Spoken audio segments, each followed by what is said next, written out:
خاکم نکنید، خاکم نکنید، بذارید اونم برسه.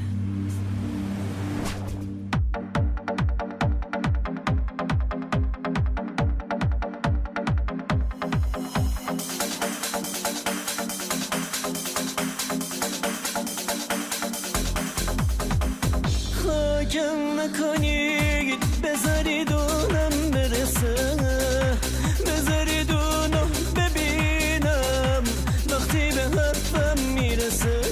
خاکم نکنید، هنوز عشقم را ندیدم، این همه آماده شدم، یه کفن دارم کشیدم. تابوت منو بذارید اونم بگیره، حس کنم عاشقمه وقتی که گریش میگیره.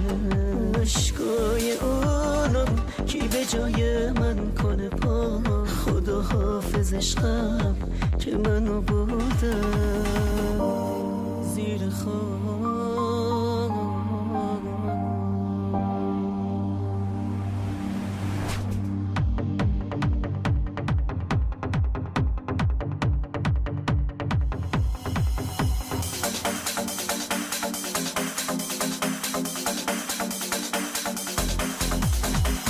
خاکم نکنید، بذارید اونم ببینه پیکر آشفته من، میرم روی زمینه.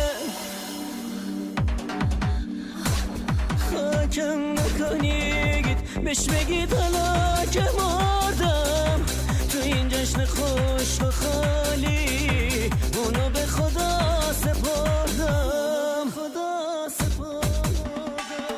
بعد رفتن من 2-3 روز تنهاش نذاری، روی سنگ قبرم آینه و شمدون بذاری. میبینی چی شد عشق ما دوتا، عاشق تو مرد. مجید خراط ها.